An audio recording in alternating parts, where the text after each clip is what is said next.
Hello, ladies and gentlemen, and welcome again to Syriana Analysis. I'm your host, Kevork Almassian. Thank you very much for tuning in to today's live streaming. I appreciate you all, guys, whether you are watching us on YouTube or on Rumble. Have I irritated someone by calling guys? It seems that my language is very old, and some people tell me that I have to update my language and not be discriminative. So when I say guys, I mean everyone watching this live streaming. I'm very, very happy to have with me today Diane Sare. She is a New York Senate candidate and she's part of the LaRouche Organization and Schiller Institute. Diane, thank you so much for coming to the show. I'm very, very happy to have you. Well, thanks very much for having me. I'm happy to join you. Actually, I was reading about you, and I know that you are going to participate in the elections soon. I think the people who watch Syriana Analysis, we have the 23 to 25% of them are from the United States. I think it would be great to start this conversation with you about your electoral program. Most importantly, what distinguishes you from other candidates, and why should any American citizen, let's say ordinary citizen, vote for you? We would like to hear about your program, on what platform are you running for, and what distinguishes you from the other candidates. Well, thanks very much. First of all, I'm not affiliated with either the Democratic or Republican Party. I'm running as an independent. Now, as part of the peculiar nature of American electoral politics, the state of New York has made it illegal to use the word independent on your ballot line. So I called myself LaRouche, or LaRouche Party, and my colleague Jose Vega, who you probably are familiar with, is just 25 years old, and he's running on the same line against Richie Torres in the Bronx. So first of all, let me just say I'm not affiliated with either of the major parties. And really, you could call that the uniparty, because I think one of the things that Americans are so disheartened by is that it seems like anytime there's something really horrible, like sending $95 billion worth of weapons to Ukraine, Israel, and Taiwan, it doesn't matter what party you are. The whole entire Congress gets together and votes for it, except for a few people who are considered mavericks and are roundly denounced. So that's why I'm running as an independent. Now, what distinguishes me, besides from that, and that I am not owned by the military-industrial complex, and by the way, my opponent, Kirsten Gillibrand, who was the senator who replaced Hillary Clinton when she became Obama's Secretary of State, people call her no-show, but that's really a mistake unless you mean like a submarine. I was talking to someone today who said, well, she's doing the Biden approach. She's just hiding in the basement. And I said, yeah, she's in the basement, but she's working with CrowdStrike. She's on the Intelligence Committee and has to do some with military procurement. And she's deeply involved in cybersecurity. So we're not even talking about how it was that CrowdStrike managed to nearly take down the entire grid. And this is one way to meddle in the upcoming US elections. Gillibrand is responsible for that. Her father-in-law is British. Her husband is a Brit. He was vice president of British Aerospace, and he's been at British Aerospace for years. That is, I think, the 6th largest military contractor in the United States, but it is one of the largest in the world. And therefore, she's never met a war that she didn't want to fund. But what really distinguishes me, and that's the LaRouche tradition, is that I'm not just against. I'm not a protest candidate. I'm not running a protest campaign. What I am saying is that the world has to move into a new paradigm. The United States has lost its identity. And one of the things that LaRouche said, which I thought was very interesting, is he said, the only way the United States can come out of the crisis of the collapse of this British liberal free trade system is for Americans to remember the principles of the Declaration of Independence and our Constitution, the idea that John Quincy Adams expressed in his 1821 4th of July address, where he said, what has America given the world? We have indicated what is the proper form of government for a human race where every single person is created equal. The conception of the consent of the governed. And he also pointed out at that time, we could say it, he said, in our 45 years, we have not invaded a single other country. We have not imposed ourselves on anyone, that we are going to lead by example. And he also said that if America should become the dictatress of the world, she will be unable to rule her own spirit. So Yes. how do you like that? That's like really exactly where we are. So I want to revive the American tradition, which is we don't build machines to bomb everyone on the world. We need to retool that. We need modern high-speed rail. We need nuclear power. We need water management. We need modern healthcare. Albany, the capital city of the state of New York, where Kirsten Gillibrand is from, has a higher child poverty rate than the South Bronx. Think Mm. about that. 38%. 38% of children in Albany live in poverty. Wow. I mean, when we check the situation, the inner situation in the United States, sometimes it even shocks people who come from what they call the third world countries. Some of the neighborhoods in the United States is completely out of control, from poverty, from homelessness, from the drug scene, from the crime rate. It's to be honest, this is being normalized in the US, but also in other places. When I moved to Berlin in 2018, it was way more cleaner. Homelessness was in a minimum level, and we haven't seen this drug scene spread everywhere. And also crime rates in some of the neighborhoods, it's very high. It's very high. It's like it's very unsafe to go there. And this bears the question. I mean, all this money for the military spending, sending it in aid packages, security packages to Ukraine, to Israel, to Taiwan. So there is in the minds of the politicians, they have prioritized geopolitical confrontation, let's say vis-a-vis what they see their rivals in the international scene over their people, right? And this is how I see it. As someone who is not even an American, I'm an outsider. Right. Well, I would put it perhaps a little bit differently, which is they have an interest in preserving a system. So the people are merely conduits. For example, the migrants who have been flooding into the United States. Well, this is a complex problem. One, it's my opinion, you know, the old story, if you go into a store and you break the expensive vase, then you own it, you have to buy it. If you go to Haiti and destroy the country and then people want to leave, well, you can't, you have no right to, excuse me, ooh, sorry, I think we're having wildfires nearby. The air here is just so you destroy a country and then that produces a whole bunch of refugees. You don't have a right to tell them they can't enter. You also do have a big problem of human trafficking, drug trafficking, and they are using the migrants to move huge sums of money.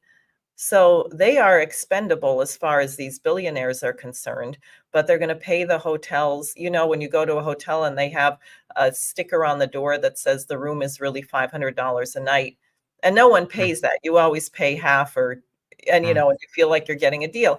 But the sticker price on the door is what the government is paying for the migrants to stay in these hotels.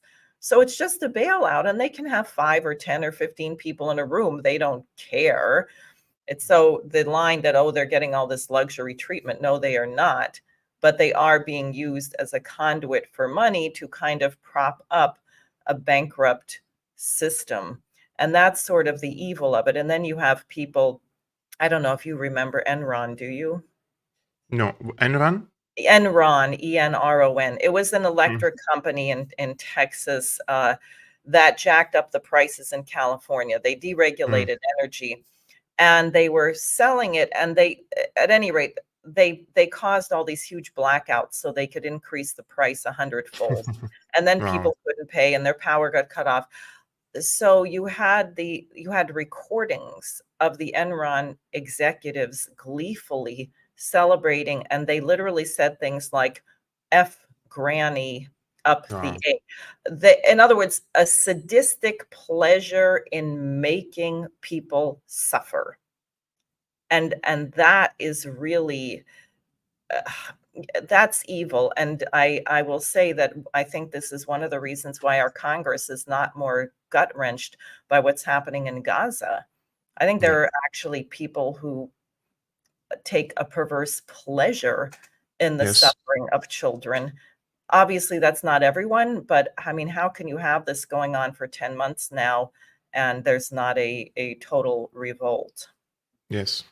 Diane, just I want to make a point which is personal to me now before I continue this discussion, because you mentioned now Gaza. And just I had a backlash today online because the BBC apparently they reported on Gaza saying, posting this basically this tweet. And they say that more than 40,000 people killed in Gaza as a result of Israeli military action since 7 October attack. Hamas run health ministry says. So they're trying to undermine the report by saying this is Hamas run health ministry. And I said the BBC does what it does best, restitution. Okay. And this is something that I learned from Eva Bartlett many years ago when she called the journalists covering the Syrian war prostitutes for selling their soul to evil and not really reporting the truth of the matter there. And I received a backlash from someone who supports my channel. And she is actually also a patron. So she's even supporting my work financially. And she said that this is a bigoted commentary and that you cannot compare sex workers to the genocidal maniacs there. So I received this backlash. And I truly want to make a point here. Everyone is entitled to have an opinion. I don't come to somebody else's page and say, why are you a sex worker or anything else? This, you do you. And I have my own value system. I have my own upbringing. I have my own values and also religious beliefs. I categorically disagree with the term sex work. I don't want for women to do this. But who am I to come and tell them not to do it? I don't intervene in your affairs. So I also ask for respect for my opinion. And I ask for the people to accept my values the same way. I don't intervene in somebody else's life. I want for others not to intervene in my belief systems and to say what I should say and what I shouldn't say, because what I'm doing here is a dangerous job, believe me.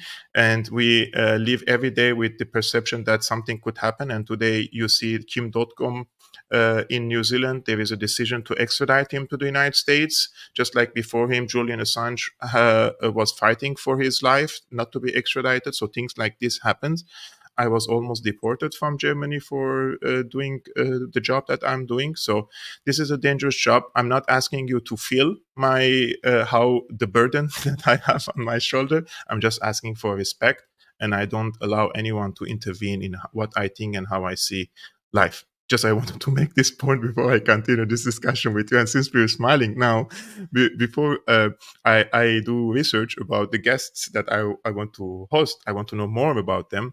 So I thought it's also a good idea to ask AI about you. So what do you think AI said about you? AI said that Diane's political views and beliefs are closely tied to those of Lyndon LaRouche, which is accused of anti-Semitism and anti-environmentalism.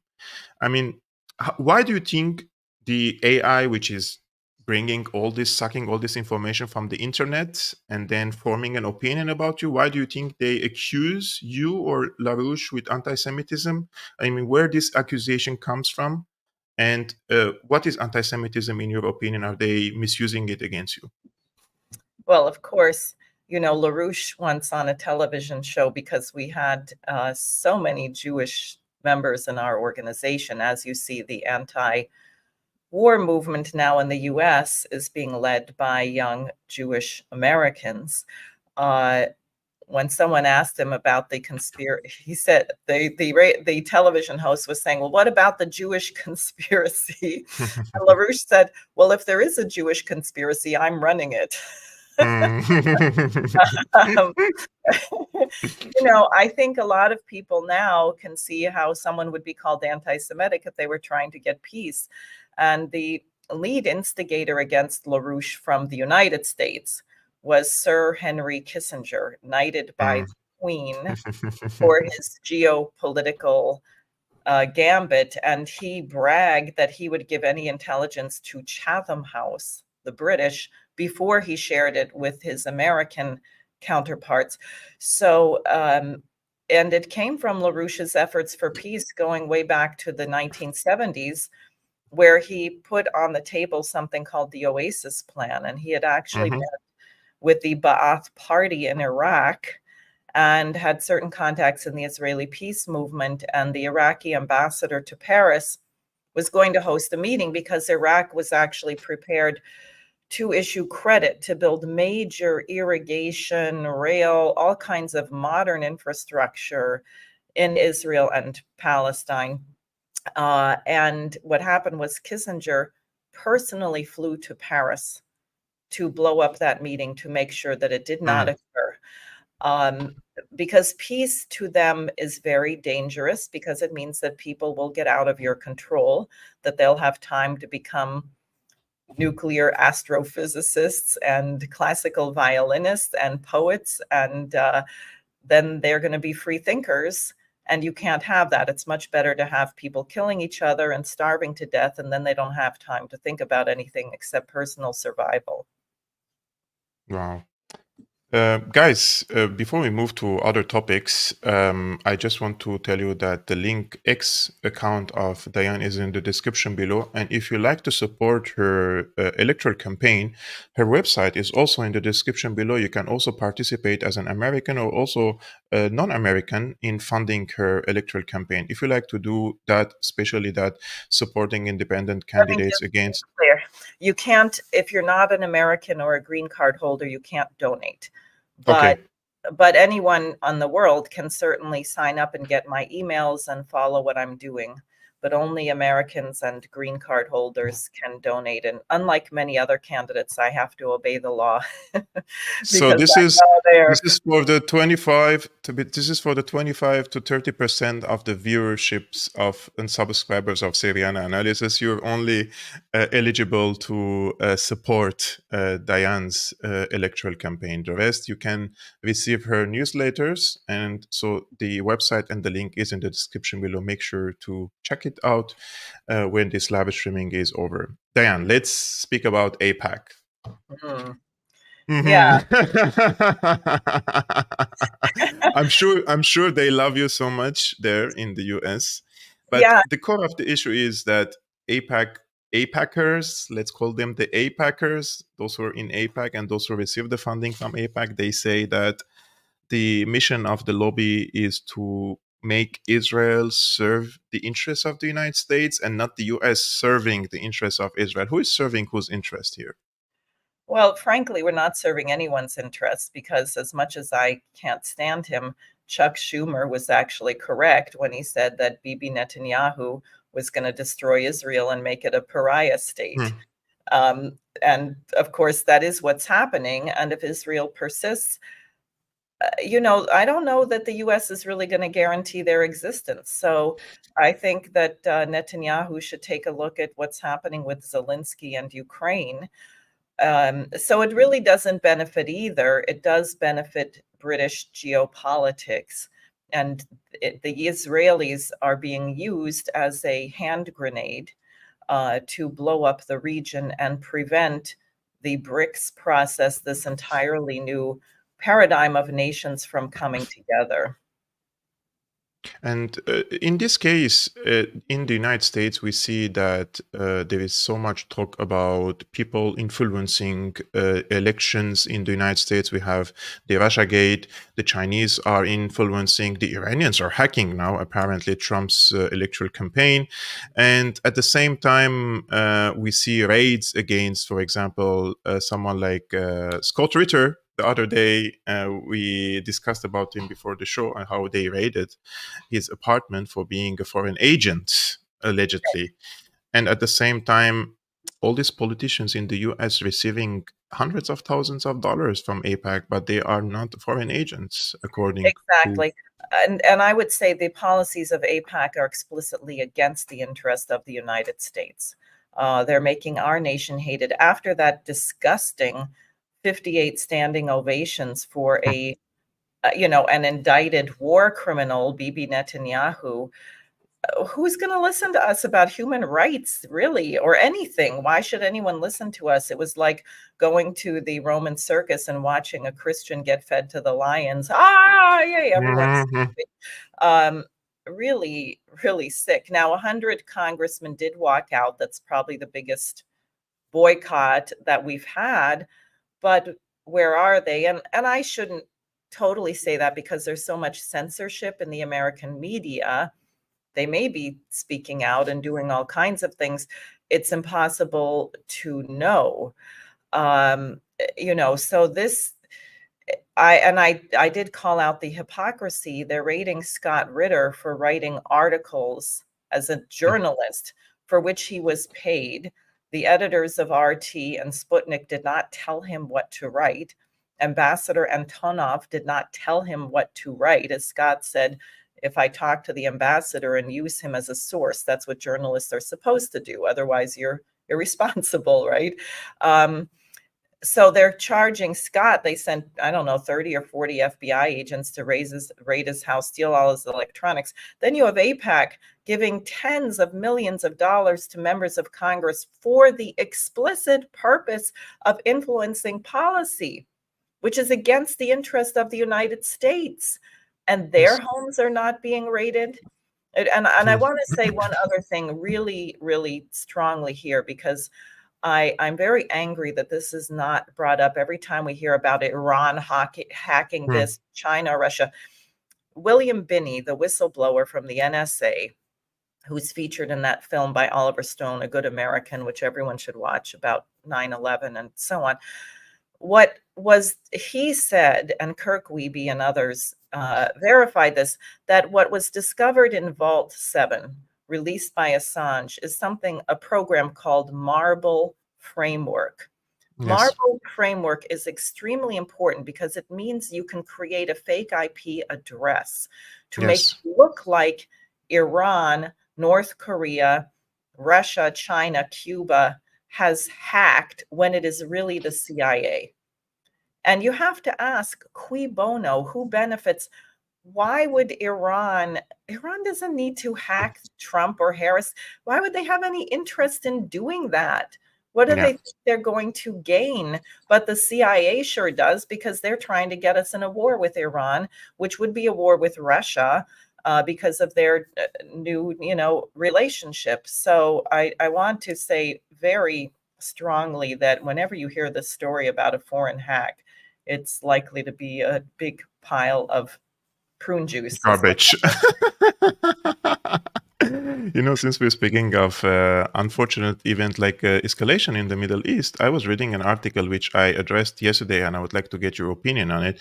And this is from an article in the Israeli Haaretz. And in this article, the author argues and says the title is Netanyahu Wants World War. And in this particular paragraph, he says the result of Ismail Haniyeh's assassination are even more impressive as far as he is concerned. Biden sent a force to the region that dwarfs the contingent sent in April. Netanyahu is the one setting the agenda here. The world is breaking up around him. His actions are keeping Vladimir Putin too from his slumber. He is more relevant than ever on the global stage. Netanyahu prevents the end of the war in Gaza in order to ignite a world war. In his megalomaniacal hallucinations, this world war, the victory of civilization over the barbarians, shall be his legacy. And to be honest, I was also arguing for quite some time that Netanyahu is looking for a regional war with global ramifications. But when we see the scenario and analyze it before it happens, this is going to have the catastrophic consequences on global economy, on American economy, on global trade routes, on maritime trade routes, on Israel's security. It will be completely destructive. And people always ask, if this is going to be the consequences, then who benefits from such war? Right. And that's why I'm saying Netanyahu is just kind of a sociopath with a giant ego trying to keep himself propped up. He clearly doesn't give a care about the lives of the hostages at all. And by the way, when he was in the Congress, the 6 people arrested in the Congress were family members of the hostages who had T-shirts that said "Seal the deal" because they know that he is not interested. He does, but as I said, it's bigger interests. And I think this is the other thing I'd really like to get across to our listeners, which is that the system is coming down. People remember when the Berlin Wall came down, the disintegration of the Soviet Union, the collapse of their economy. People were in long, long lines for coffee, bread, toilet paper, a little bit like COVID, maybe. No, but I mean, people were. So what's happened to the West? We have printed all of this money. People cannot afford groceries, and you have a bubble. And there is no bubble in history that ever didn't collapse. Yes. So this thing must collapse, and like a tick on a 10-pound chihuahua, the tick is now at about 300 pounds. The dog is almost dead. It's trying to suck that last drop of blood out. And the war is just one way of getting that. And the war has a fringe benefit of depopulation as well. Yeah, I mean, you spoke about groceries. I was today in a grocery shop, and every day, sometimes I just say like things are getting out of control, but every time I see it's becoming more shocking. If you want to eat good food, not processed, you want to eat non-poisoned food without GMOs, you want to eat some organic food, it's very, very expensive. So they're also, with the increasing prices in different grocery shops because of the inflation, because of funding the wars, and also the skyrocketing of the gas prices, basically, which eventually affects negatively the production prices of these products, the people will become sicker by day because they were going to eat cheaper food and less and more processed food and less healthier food, and this is really also plays in the hands of the pharmaceutical industries. It's all correlated. As I see, you have to be dependent on the pharmacy and the pharmaceutical industry, on the medication, while you can cure yourself, at least not to get seriously ill, by having good food, non-processed food, and non-genetically modified food, for example. And you go to a supermarket and you see a big section for the manufactured food. I mean, I'm not a vegan, and if anyone is a vegan, everybody is free. But when I check the back of the food, which is vegan, and I see 60 different ingredients in one hamburger meat, which is made of soya and corn and oil and so many seed oils, so many preservant things on it. It's mind blowing. I call that petroleum byproducts. Yes, you need one product that's meat, but then there are 60 different products in one vegan meat, and there is a big advertisement for it. Go vegan. Eat this, you know? Well, also here in the US, there's been a big fight, which the cattle ranchers have lost, to label where your beef comes from. And they will say packaged in the US, but we actually are now importing beef from Namibia, which has 25% of the people starving to death. And the standards are not that high. And diseases like hoof and mouth can be spread through a processed cow. So you're putting your entire food chain at risk by doing these things. And on agriculture, I want to say something about the state of New York, which people around the world may not know because they think of New York City. The state of New York is a huge dairy farm state.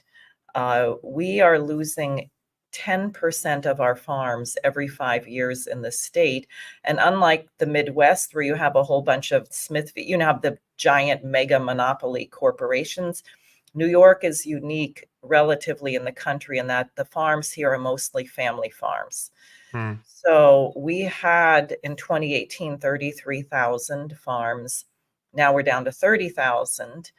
And in the last 2 years, American farm income has dropped by 41%. which is the biggest farm income drop ever in history. Wow. So the prices you pay at the grocery store are not going to the farmers, they're going to the speculators, they're going to the middlemen, and the farmers Yes. are going bankrupt. Wow, wow, wow. Diane, we have a politician from your country. I'm sure you know him, Lindsey Graham.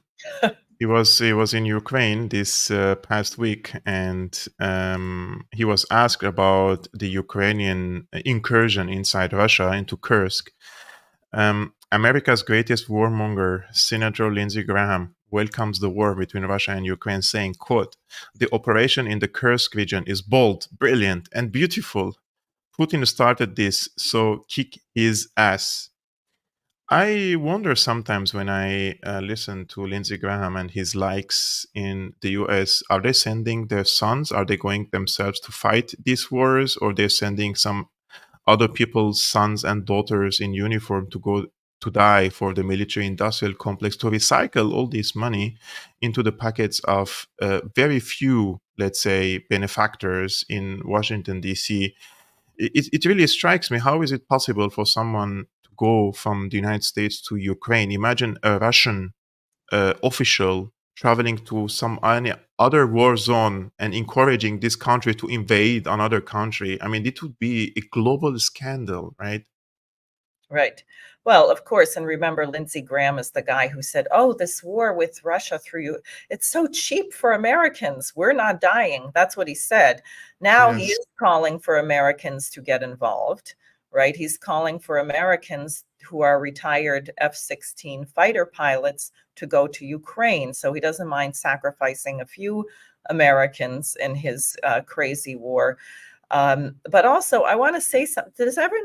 Look, we're told over here that if we don't stop Putin now, he's going to invade Hmm. all of Europe. He wants to invade all of Europe, like we heard about Iraq. If we don't stop them there, Yes. we're going to have to stop them when they get to Milwaukee or wherever they're coming.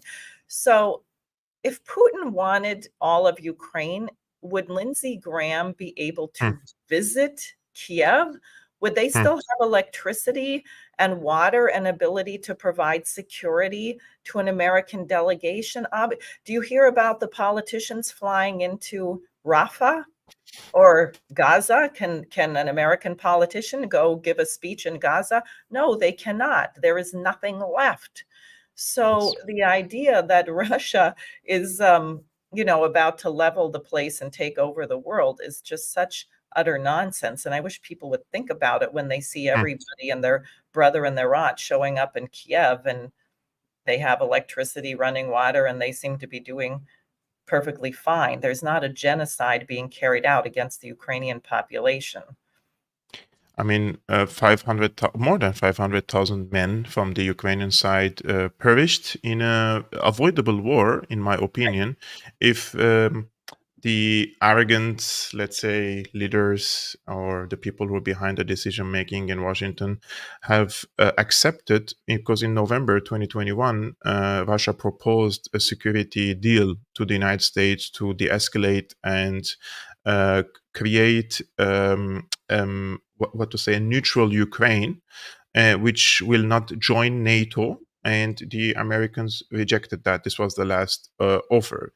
They truly believe that they can beat Russia in this case. And in the course of this conflict with Russia, the European economy is also getting wrecked. I live in Germany. And today we have news which our friend Thomas Fazzi from Italy has reported about it in a sarcastic and funny way. So he says, so the official version of the Nord Stream bombing, as per yesterday's Washington Post article, now is that Zelensky himself ordered Valery Zaluzny, former commander-in-chief of the armed forces of Ukraine, to carry out the bombing, and that the CIA tried to stop them, but the Ukrainians went ahead and did it anyway. Even if one wants to believe the last part, highly unlikely, it is still worth reflecting on the fact that the official story is now that Germany, for the past 2.5 years, has been sending tens of billions of euros and huge amount of military machinery to the country that committed the worst act of industrial terrorism against Germany in history, resulting in a massive economic fallout in order to fight the country that built the pipeline in the first place. What a time to be alive. And this is also all the time raises this question: if these politicians serve their people, or they're serving other agendas. People really like in I'm still young. I'm not young enough. I'm old enough, let's say, to remember a few decades ago, two decades ago at least, there was this pretension that the politicians care about their people and their interests. There is none that now. The politicians have become too blatant in their approach vis-a-vis their own people, in harming their own people's interests, and one of which is this Nord Stream. It's a big scandal that we don't speak of, unfortunately, much. But in this context, we see that there's so much destabilization in different parts of the world. And this is a question that I would like to end this conversation with you, and that is, we see with our objective eyes that the world is moving in a different direction. We see that the escalation in Ukraine, escalation in the Middle East, and this is probably a natural result of the shift from a unipolar world to a multipolar world. So some people say there has to be some conflicts and wars for the multipolar world to emerge, so that everybody knows what's the size of these countries. But at the same time, people say we need a unipolar world for the United States to play the police of the world and continue imposing peace and stability. How do you see this argument that under a unipolar world there would be more peaceful environment compared to a multipolar world? Because under multipolar world we have powerful countries like Russia and China challenging the hegemony of the United States, so there would be more conflicts under a multipolar world. Do you see peace is more possible under a unipolar world or a multipolar world? Well, I actually think Ambassador Charles Freeman came up with a term that I prefer to multipolar. And the reason he used is, when you use the term poles, you think of opposites. So he said, I would prefer the term multinodal. Because they're points of influence, but they're not opposed to each other. And I think we have to think much more of the one humanity. The planet becomes smaller by the day, especially as our destructive capability increases. Now we have weapons that could destroy the entire planet in about 90 minutes. So that makes the planet a rather small place. So maybe we should actually act as if we are in a small planet. That means we don't have to give up our language, culture, or our religion, or our particular. There is a place for sovereign nations.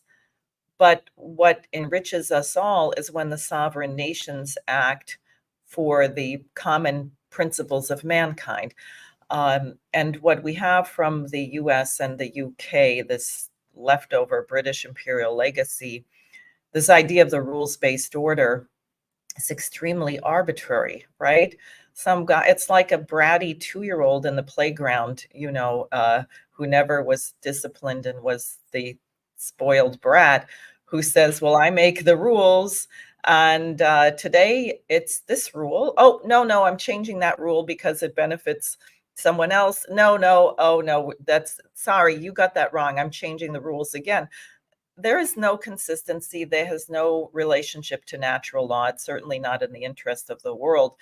And I must say, I find it extremely hypocritical for the current regime in the United States to speak about democracy when we are now about to have a Democratic nominee for president, Kamala Harris, who has not been voted for in a single Democratic primary.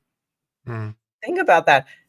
What gives her the authority to be the nominee of the Democratic Party when not one single Democratic voter voted for her in a primary?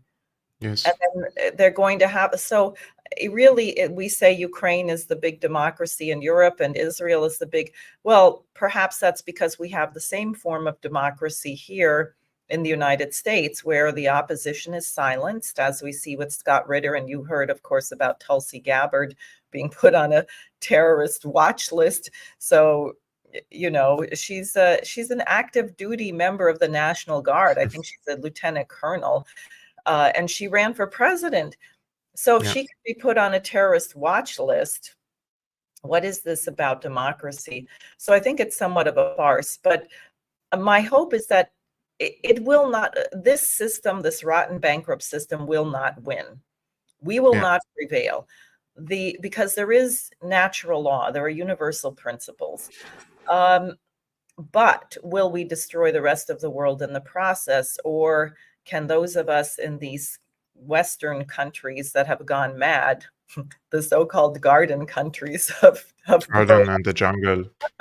yeah, those of us in the garden countries have really gone quite mad.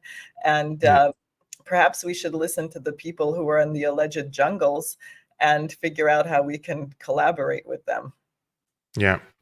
Guys, I just want to make a point before I end up this conversation. I host during the week between 4 to 5 guests, and every one of them has a unique ideas and unique approach and the way they express.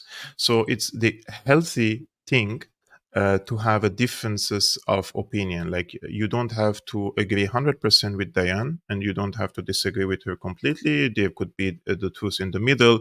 So I like this discussion that some people agree with her and some people do not agree with her. I encourage that. I don't block anyone for having a different opinion. In the contrary, I myself host people that I completely disagree with them, and I truly want to listen to people and participate in the discussion. When they make a point, I contribute to her or his point, whether I agree or disagree. And I'm ready to host people that I disagree with 180%, 80%, 80 degrees. I become like Annalena Baerbock, 360 degrees, you know, like, yeah, my calculations are completely wrong. Unfortunately, though, that they don't come to my show. So I send invitations to people that I disagree completely on politics, and they either never responded to my invitation email, or they send me like an answer ridiculing me, like I'm not coming to your show. Who are you for me to go? Okay, so what can I do? Like, I'm really open. And with Diane, I had so many points that I agreed with her, and probably there are points that we disagree on, and this is the healthy thing to do. That's why I would like to thank Diane for coming and sharing her thoughts, and also sharing her electoral campaign with us and what distinguishes her from other candidates in the US. And as I said, guys, her X account and also her campaign account are in the description below. Diane, thank you so much for coming to the show. Thank you so much for having me. I really enjoyed this conversation. I also enjoyed it. It was my pleasure. And thank you so much, guys, for tuning in to today's live streaming and watching it on YouTube and on Rumble. I appreciate you all.